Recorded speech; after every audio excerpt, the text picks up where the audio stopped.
الشيطان الرجيم بسم الله الرحمن الرحيم يسألونك عن الساعة أيان مرساها قل إنما علمها عند ربي لا يجليها لوقتها إلا هو ثقلت في السماوات والأرض لا تأتيكم إلا بغتة يسألونك كأنك حفي عنها قل إنما علمها عند الله ولكن أكثر الناس لا يعلمون صدق اللہ العظیم۔ سورہ اعراف کی 23 رکوع کی آیت ہے۔ اس کا ترجمہ یہ ہے، یہ لوگ آپ سے قیامت کے بارے میں پوچھتے ہیں کہ قیامت کب قائم ہوگی، قیامت کے قائم ہونے کا وقت کیا ہے؟ تو آپ کہہ دیجئے کہ اس کا علم میرے رب کے پاس ہے، وہی اس کو کھول کر دکھائے گا اپنے وقت پر۔ وہ بڑی بھاری بات ہے آسمان و زمین کے اندر، جب تم پر آئے گی تو اچانک آئے گی، تو اس سے پوچھنے لگیں گے کہ تو اس کی تلاش میں لگا ہوا ہے۔ آپ کہہ دیجئے کہ اس کی خبر خالص اللہ کے پاس ہے، خاص اللہ کو معلوم ہے قیامت کب آنے والی ہے، لیکن اکثر لوگ اس بات کو نہیں جانتے۔ سورہ لقمان میں آخری رکوع میں اللہ تعالیٰ فرماتے ہیں ان اللہ عنده علم الساعہ، بے شک قیامت کا علم تو اللہ کے پاس ہے۔ ينزل الغیث، وہی بارش نازل کرتا ہے، کب بارش نازل ہوگی یہ اللہ ہی جاننے والا ہے۔ یعلم ما فی الارحام، وہی جانتا ہے کہ ماں کے پیٹوں میں کیا ہے۔ ما تدری نفس ما تکسب غدا، کسی کو معلوم نہیں کہ کوئی نفس کل کیا کام کرے گا۔ وما تدری نفس بأی ارض تموت، اور کوئی نفس نہیں جانتا کہ کس زمین میں مرنے والا ہے۔ ان اللہ علیم خبیر، یہاں 5 چیزوں کا ذکر ہے۔ ایک تو یہ کہ قیامت کا علم اللہ کے سوا کوئی نہیں جانتا، بارش کب نازل ہوگی، کتنی نازل ہوگی یہ اللہ کے سوا کوئی نہیں جانتا۔ وہی جانتا ہے کہ ماں کے پیٹوں میں کیا ہے، کوئی شخص یہ نہیں جانتا کہ کل وہ کیا کرنے والا ہے، اور کوئی شخص یہ نہیں جانتا کہ وہ کس زمین میں مرنے والا ہے، اس کی موت آنے والی ہے۔ بے شک اللہ ہی سب کچھ جاننے والا اور ہر چیز سے باخبر ہے۔ 5 چیزوں کو، یہ 5 چیزیں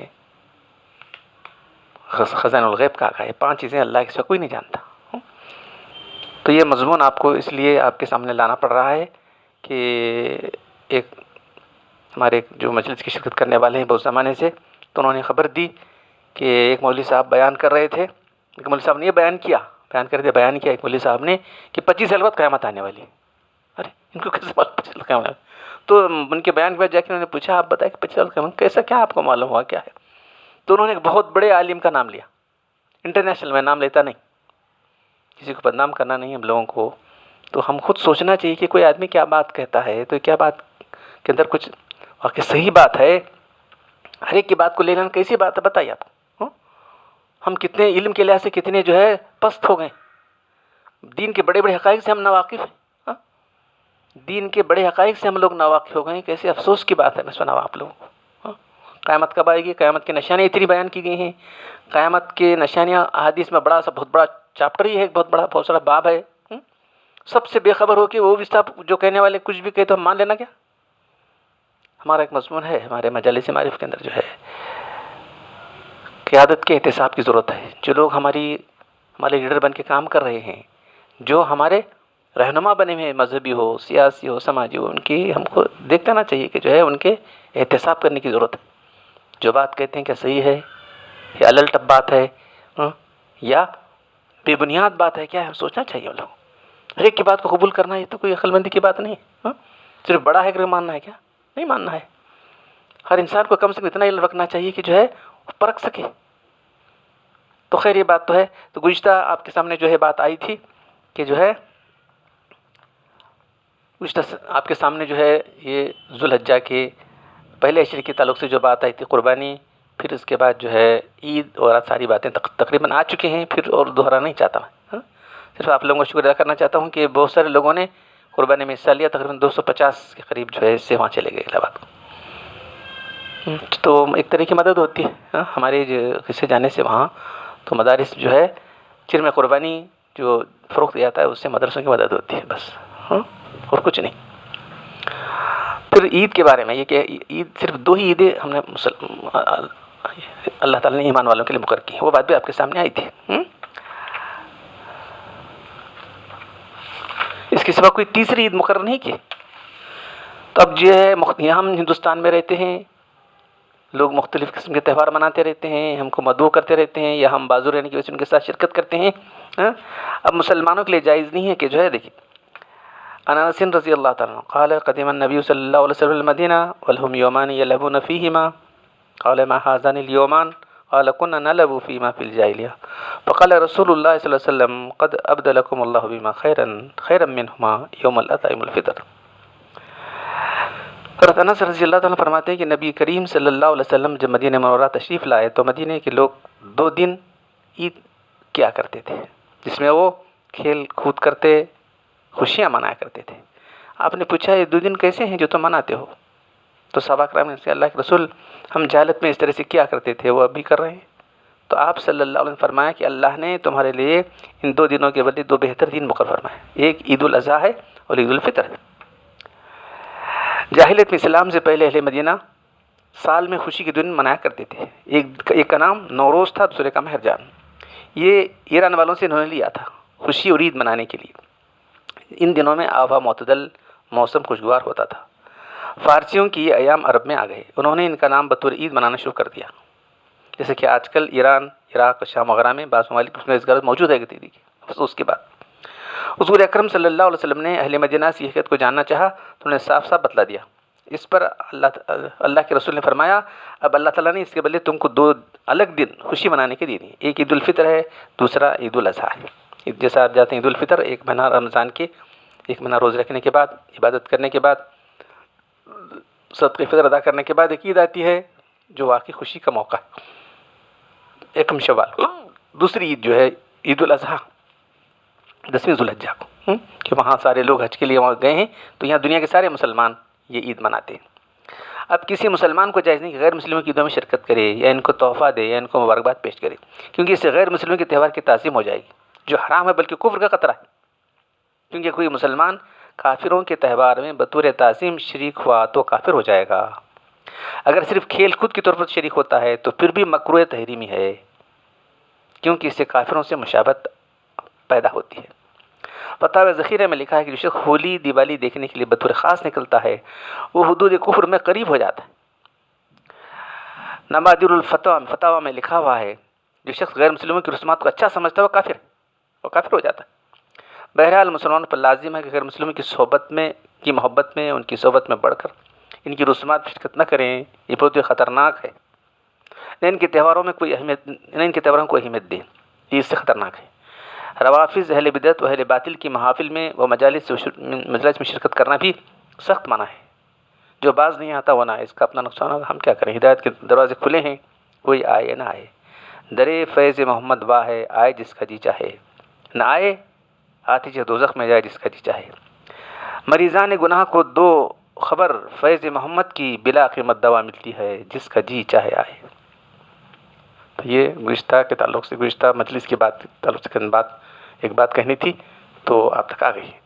تو قیامت کی نشانیاں شاید آپ کو معلوم ہے کہ جو ہے ایک حدیث ہے جبریل کے نام سے، بہت طویل حدیث ہے. جبریل علیہ الصلوۃ والسلام جو ہے اللہ کے رسول کے پاس جو ہے انسانی شکل میں آ کر جو ہے سوالات کرتے ہیں. 4 سوالات کرتے ہیں. تو ان سوالات کے اندر جو ہے ایک سوال یہ ہوتا ہے اسلام کیا ہے، اس کے بعد ایمان کیا ہے، اس کے بعد احسان کیا ہے. چوتھا سوال آپ کا تھا حضرت جبریل صلی اللہ علیہ وسلم کا، اخبرنی عن الساعۃ، مجھے قیامت کے بارے میں بتائیے. تو اللہ کے رسول صلی اللہ علیہ وسلم نے فرمایا کہ مل مسئول عنہا بعالم من السائل، جس سے سوال پوچھا جا رہا ہے وہ بھی سائل سے زیادہ نہیں جانتا. بتائیے، اس بارے میں جواب دینے کا علم سوال کرنے والے سے زیادہ نہیں ہے. صاف صاف فرمایا. پھر انہوں نے پوچھا کہ قیامت کی نشانیاں تو بتائیے، تو چند نشانیاں بتائیے اللہ کے رسول. تو قیامت کا علم اللہ کے سوا کسی کو نہیں ہے. تو یہاں حضرت صلی اللہ علیہ وسلم کا یہ سوال نفس وقوع قیامت کے بارے میں نہیں، بلکہ قیامت تو یقینی طور پر قطعی طور پر آنے والی، بلکہ سوال قیامت کے وقت کا تعین کے بارے میں تھا. متى الساعة ہے نا، قیامت کب آئے گی، یہ سوال تھا اصل میں جبریل علیہ السلام کا. تو اللہ کے رسول نے بتایا کہ جو ہے اس کا علم اللہ کے سوا کسی کو نہیں ہے. تو بہت افسوس کے ساتھ جو ہے لوگ کس طرح سے کہتے ہیں. ایک لطیفہ یاد آ گیا مجھے ابھی کہ ہمارے بچپن کے اندر جو ہے قیامت فلاں تاریخ کو، محرم کی 10ویں تاریخ کو جمعہ آئی تھی، قیامت آئے گی، اٹھایا لوگوں نے. بس افواہ تھی، بس یہاں سے وہاں تک پھیل گئی. تو ہم بالکل بچپن تھا ہمارا، پرائمری اسکول میں تھے پتہ نہیں. بہرحال تو ہمارے بیجاپور سے قریب ایک گاؤں ہے کھریا ہے کرجگی، تو وہاں کے لوگ کیا معلوم ہے، اچھے نئے کپڑے سلا لے کے پوریا بنا کے کھا کے بیٹھے ہوئے قیامت کا انتظار کرتے تھے. قیامت کا انتظار کر رہا ہے معلوم ہے. ارے قیامت آ رہی جی، قیامت آ رہی جی. کیا قیامت کیا کرنا، پوریا بنانا. وہ بھی کیسے پوریا معلوم ہے آپ کو، وہ گڑ ڈال کے، وہ پورن ڈال کے بنانے پوریا، نئے کپڑے سلا لے کے بیٹھ کے کھا رہے ہیں. یہ افسوس، کیا کرنا چاہیے. تو بہرحال جن صاحب نے بھی یہ بات کہی ہے کہ قیامت پیش آئے گا، یہ بالکل غلط بات ہے، قرآن حدیث کے بالکل خلاف بات ہے. تو اب قیامت کی نشانیاں کیا ہیں؟ دیکھیے حدیث میں، یہ حدیث صحیح مسلم کی ہے اور عنوان ہی وہی ہے، باب العلاماتی بین ید الساعتی، قیامت سے پہلے ظاہر ہونے نشانیاں اور دجال کا ذکر.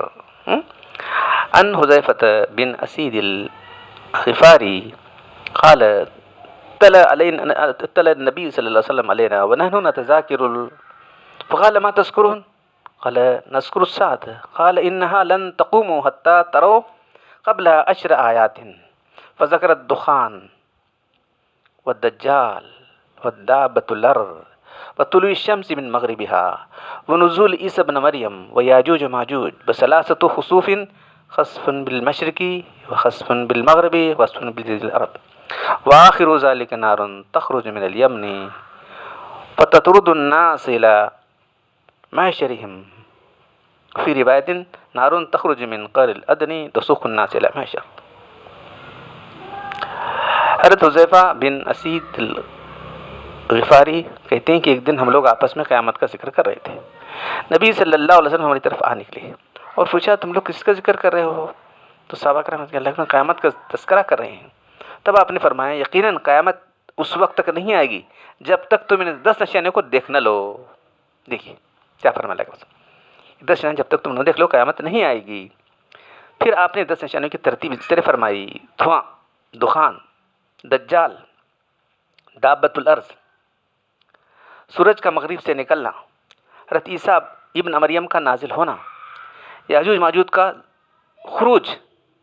6، 7، 8 نشانیاں ہیں کہ آپ نے فرمایا کہ 3 خسف ہوں گے، یعنی 3 پاس زمین دھس جائے گی، ایک مغرب میں، ایک مشرق میں، ایک جزیرہ عرب میں. سب سے بعد آخر میں جو نشانی ہے وہ آگ ہوگی جو یمن سے نمودار ہوگی اور لوگوں کو ڈھکیل کر، لوگوں کو کھینچ کر جو ہے میدان حشر میں لے جائے گی. حدیث میں قیامت کی جن 10 بڑی نشانیوں کا ذکر کیا گیا ہے ان میں پہلی نشانی کی طور دھوئے کا ذکر ہے. ایک دھواں ظاہر ہوگا جو ظاہر ہو کر مشرق و مغرب تک تمام پر چھا جائے گا، مسلسل 40 روز تک رہے گا. تمام لوگ سخت پریشانی میں مبتلا ہو جائیں گے. مسلم لوگ صرف دماغ، حواس کی قدرت اور زکام میں مبتلا ہو جائے مسلمان، لیکن کفار و منافقین بے ہوش ہو جائیں گے. ان کے حواس مختل ہو جائیں گے، بعض کئی دن تو ہوش نہیں آئے گا.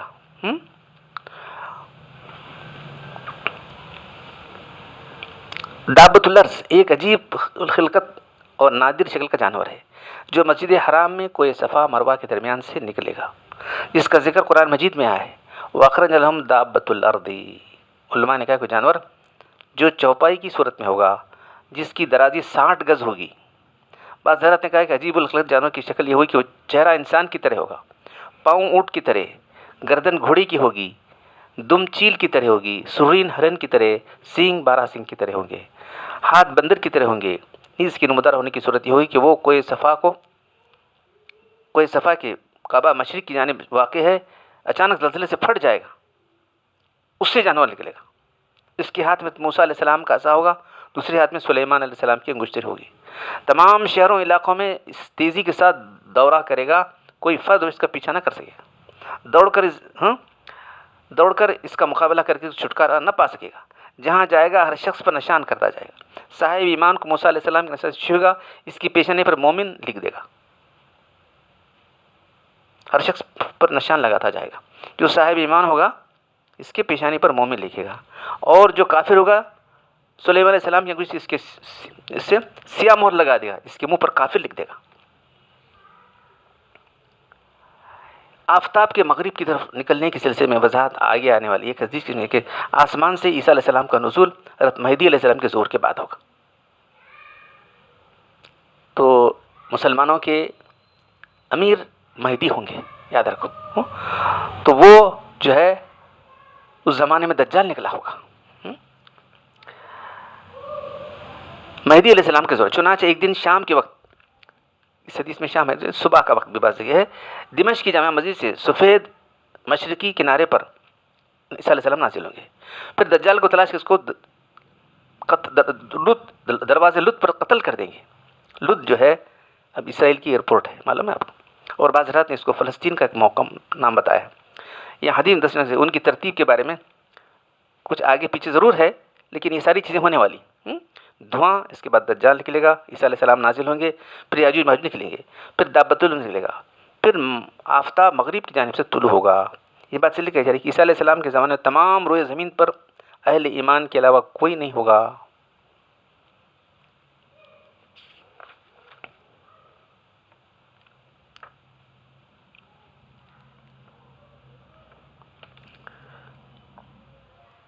عیسیٰ علیہ السلام سارے پوری دنیا اسلام قبول کرے گی.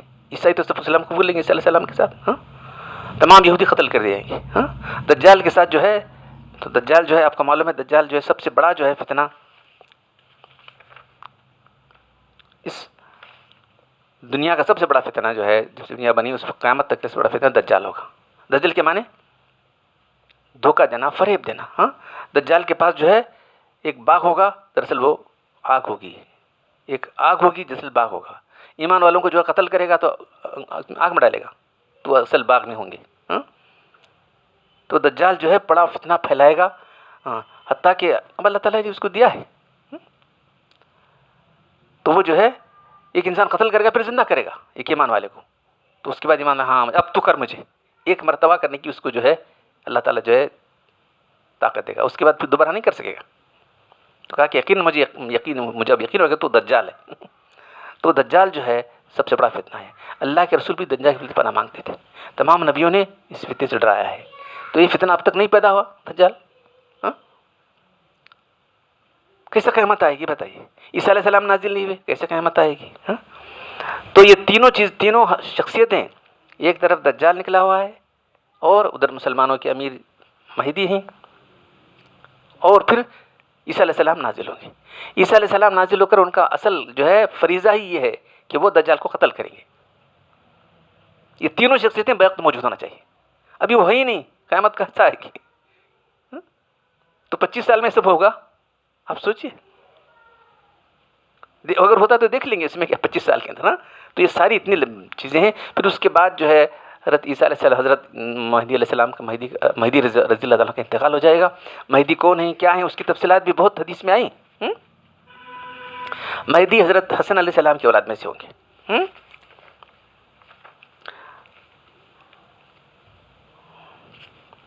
دجال کا لفظ دجل سے نکلا ہے، جس کے معنی خلط، مکر، تلبیس کے.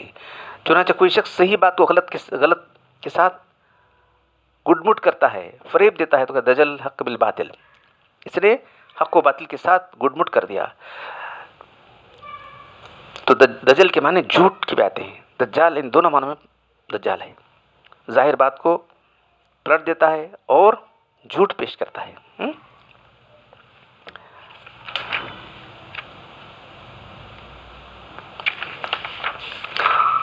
تو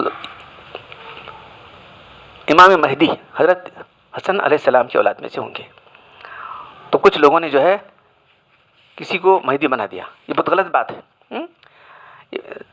بہت سے لوگوں نے اس بات کا دعویٰ کیا کہ وہ مہدی ہیں. ان میں سے بعض وہ لوگ ہیں جنہوں نے مہدی کے لغوی معنی لیے. مہدی کے معنی ہدایت یافتہ، ہادی کے معنی ہدایت کرنے والا. مہدی رائٹلی گائیڈڈ انگلش میں کہنا چاہیے. ہادی گائیڈ. تو مہدی وہ تو رائٹلی گائیڈڈ بہت سے لوگ ہو سکتے ہیں، دعوے کیے تو کرنے دو. لیکن مہدی موعود، وہ مہدی جس کا وعدہ کیا گیا ہے، اس کا دعویٰ کیا کچھ لوگوں نے. تو لوگوں کو جو ہے اٹریکٹ کرنے کے لیے اس طرح دعوے کیے لوگوں نے. ظاہر ہے کہ ایسے لوگوں کے بارے میں کوئی تردیدی بات نہیں کہہ سکتی. اگر وہ مہدی کہہ رہے ہیں کہ میں ہدایت یافتہ ہوں، تو چلو ہوں گے، تو ہم کیا کریں، ہونے دو، کل معلوم ہو جائے گا کیا ہے کیا. لیکن وہ لوگ جنہوں نے محض دنیا والوں کو فریب دینے کو مبتلا، اپنی شخصیت کو غلط طور پر لوگوں کا مرجع و مقتدا بنانے کے لیے خود کو مہدی موعود کہا یا کہلوایا، تو ان میں شک نہیں کہ وہ بالکل جھوٹے اور مکار. یاد رکھو. چنانچہ ایسے لوگوں نے مکر و فریب کا جال پھیلا کر سادہ لوگ مسلمانوں کو ورگلا کر اپنے تابعداروں کی جماعت تیار کی۔ بعضوں نے اوباش اور بدقماش افراد کو خرید لیا، اپنے گرد جمع کیا۔ ان کی ذریعے صرف یہ کہ اپنے مہدی مود ہونے کا پروپگنڈا کرایا، بلکہ شہروں اور ملکوں میں فتنہ اور فساد پھیلایا، لڑائی جھگڑا کرایا۔ آخر کار ان کا انجام بہت برا ہوا۔ صحیح القدم مسلمانوں کی نے ان کی بھرپور مدافعت کی اور انہیں تحقیق کر کے ان شہروں اور ملکوں کے لوگوں کی فتنہ فساد سے نجات دلائی۔ خود ہمارے ہندوستان میں ایسے ہی گمراہ لوگوں کی جماعت پیدا ہو چکی ہے جو اپنے آپ کو مہدویہ کہلاتی ہے۔ اس جماعت کے بہت سے جاہل اور پست خیال تھے۔ ان لوگوں کا عقیدہ تھا کہ مہدی موعود ہمارے پیشوا کی صورت میں ظاہر ہوا ہے، پھر وفات پا گیا اور خراسان کے شہر میں دفن کر دیا گیا۔ دیکھو اس کی گمراہی میں بہت بڑی گمراہی تھی، اور ان کا عقیدہ جو شخص ہمارے نظریے و خیال کے مطابق نہ رہے کہ وہ ہماری بات سے متفق لوگ کافر ہے۔ یہ دیکھیں تو پورے ایمان والوں کو کافر قرار دیتے۔ اسی بنیاد پر اس زمانے کے مکہ کے چاروں مسلک کے علماء نے متفقہ طور پر فتویٰ دیا کہ صاحب اختیار مسلمانوں پر واجب ہے کہ ان گمراہ لوگوں کو قتل کریں۔ اس طرح شیعہ حضرات کا عقیدہ اور قول بھی فاسد ہے کہ مہدی موعود دراصل محمد بن حسن عسکری جن کا انتقال نہیں ہوا ہے، وہ نظروں سے پوشیدہ ہیں، وہ امام زمانہ ہیں، وہ اپنے زمانے کے اندر ظاہر ہو کر امامت اور حاکمیت کا اعلان کریں گے۔ اہل سنت جماعت کے نزدیک یہ قول بھی غلط اور باطل ہے، اور حسن محمد بن حسن کا انتقال ہو چکا ہے۔ اس کی ان کی تردید میں بے شمار کتابیں موجود ہیں۔ تو بہرحال جو ہے عیسیٰ سے مراد عیسیٰ ابن مریم، کوئی دوسرا ان کے روپ میں آنے والا نہیں، میں ان کے روپ میں آیا ہوں، وہ یہ بھی غلط بات ہے۔ یا مسیح عیسیٰ، یہ بھی نہیں، بلکہ عیسیٰ سے مراد وہی عیسیٰ ابن مریم۔ تو جتنی احادیثیں اٹھا کر دیکھیے تو تقریباً 100 کے قریب حدیثیں عیسیٰ علیہ السلام کے نزول کے تعلق سے عیسیٰ ابن مریم، عیسیٰ جو ہمارے کے بیٹے تھے وہی نازل ہونے والے ہیں، کوئی دوسرا ان کے روپ میں آنے والا نہیں ہے۔ تو یہ چیزیں ابھی ظاہر ہونا باقی ہیں، تو جب تک یہ نہیں ہوں گی قیامت نہیں آئے گی۔ پھر اس کے بعد جو ہے سورج نکلے گا، تو سورج جب مغرب سے نکلے گا تو کسی کی توبہ قبول نہیں ہوگی۔ تو ابھی کہاں ہے؟ تو پوری دنیا میں اسلام کا غلبہ ہونے والا ہے جب مہدی ہوں گے، مسلمانوں کے امیر عیسیٰ علیہ السلام نازل ہوں گے، دجال ختم کر دیا جائے گا، دنیا سے کفر و شرک کا خاتمہ ہو جائے گا، پوری دنیا جو ہے صرف ایمان والوں کی ہوگی۔ اس وقت ایسی برکتیں نازل ہوں گی، آسمان زمین سے ایسی برکتیں نازل کوئی اندازہ نہیں کر سکتا۔ یہ سب نشانیاں ابھی ہونا باقی۔ تو اس سے قبل جو ہے کچھ لوگ اس طرح کی باتیں کرتے ہیں، تو جو ہے ہم سبوں کو جو ہے چوکنا رہنا چاہیے۔ اچھا، یہ آخرت کی فکر پیدا کرنے کے لیے تو کرو بھائی، آخرت کی فکر کے لیے مختلف چیزیں ہیں کہنے کے لیے، لیکن اس طرح سے جھوٹ بات کرنا کہ وقت دینا کہ قیامت 25 سال بعد آنے والی ہے، غلط ہے۔ اللہ کے رسول نے خود نہیں دیا، اللہ تعالیٰ قرآن میں جگہ جگہ آتا ہے، حدیث میں آتا ہے کہ جو اس کو اللہ سے کوئی جاننے والا نہیں۔ تو بہرحال جو ہے قیامت کے تعلق سے یہ ساری چیزیں ہونے والی ہیں، اور ہم کو صحیح عقیدہ رکھنا ہے۔ کسی کے کہنے پر ہم جو ہے دھوکے میں نہیں آنا ہے۔ اس طرح سے ہمارے پاس ایک تھا مرزا غلام، اس نے جو ہے کہا کہ میں مہدی ہوں گا، اس کے بعد پھر میں عیسائی ہوں گا۔ دیکھو پھر بعد میں نبی نبوت کا دعویٰ کر دیا۔ کئی لوگ اس کے ماننے والے آج موجود ہیں، یہ فرقہ موجود ہے، مہدی فرقہ موجود ہے۔ تو یہ سب گمراہ عقیدے ہیں، تو صحیح عقیدے کی ضرورت ہے۔ تو ہم آخرت میں نجات چاہتے ہیں تو ہم کو صحیح عقیدہ رکھنا ہے۔ تو آخرت کے تعلق سے کچھ ایک دو باتیں نہیں بلکہ بے شمار جو ہے باتیں اللہ کے رسول اللہ نے صاف صاف بیان کی ہیں کہ یہ چیزیں ہونے والی ہیں۔ تو یہ اس کا چیز تم جو ہے کوئی دوسرا آدمی تم کو دھوکہ نہ دے، تم کو دجل فر مبتلا کرے نہ کرے، اس لیے اللہ کے رسول نے صاف صاف بیان کیا ہے۔ تو دیکھیے دعوت اللہ سے نکلا، اس کے بعد جو ہے حضرت عیسیٰ مہدی کی وفات ہو جائے گی، اس کے بعد جو ہے عیسیٰ علیہ السلام مسلمانوں میں رہیں گے، ان کا شادی نہیں ہوئی، نکاح ہوگا، ان کی اولاد ہوگی۔ پھر اس کے بعد جو ہے دونوں جب چلے جائیں گے دنیا سے، تو جو ہے یاجوج ماجوج نکلیں گے۔ یاجوج ماجوج جو ہے پوری دنیا کو جو ہے فتنہ پھیلائیں گے، تو مسلمان کچھ بھی نہیں کر سکیں گے۔ پھر صرف اللہ سے دعا کریں گے، حضرت عیسیٰ علیہ السلام مہدی علیہ السلام دعا کریں گے، تو جو ہے ان کی دعا سے وہ لوگ جو ہے ختم ہو جائیں گے۔ یہ سب چیزیں ہونے باقی ہیں ابھی، یہ سب چیزیں ہونے، یہ سب جو ہے واقعات ہونے کے باقی ہیں۔ تو اس لیے قبل از وقت جو ہے جو لوگ قیامت کو برآمد کرنا چاہتے ہیں، پتہ نہیں کیسے لائیں گے قیامت کو، معلوم نہیں۔ شاید وہ جو کرونا وائرس کی وجہ سے جو تباہی پھیلی اس کی وجہ سے کیا تھی، لوگوں کو ڈرانے کے لیے کہہ رہے ہوں تو کہہ رہے ہوں گے، لیکن وقت کی تعین کرنا غلط بات ہے۔ وقت کو متعین کر کے بات کرنا کہ 25 سال کے بعد آنے والی ہے، اس طرح کہنا غلط بات ہے۔ تو بہرحال جو ہے قیامت کی 10 نشانیاں جو ہیں میں نے آپ کے سامنے سنا دی ہیں، تو یہ ہمارے ذہن میں رہے، کوئی آدمی آ کے ہم کو گمراہ نہ کرے۔ تو بہرحال قیامت تو آنے والی ہے، ہمارا عقیدہ ہے، سارے کام تو ہم اس لیے کر رہے ہیں کہ ایک دن اللہ کے پاس جانا ہے، ایک دوسرا عالم اللہ تعالیٰ پیدا کرنے والے، جہاں ایمان والوں کے لیے ہمیشہ رہنے والی جنتیں ہیں، جہاں کفر کرنے والوں کے لیے، شرک کرنے والوں کے لیے ہمیشہ کی جہنم ہے، ہمیشہ ان کے لیے عذاب ہے۔ تو ہم کو صحیح عقیدہ رکھنا ہے، صحیح عقیدے پر ہی نجات ہے۔ تو اللہ تعالیٰ ہم کو صحیح عقیدے پر قائم رکھے، اسی پر ہمارا خاتمہ کرے۔ وآخر دعوانا الحمد للہ رب العالمین۔ سبحان ربک رب العزۃ عما یصفون وسلام علی المرسلین والحمد للہ رب العالمین۔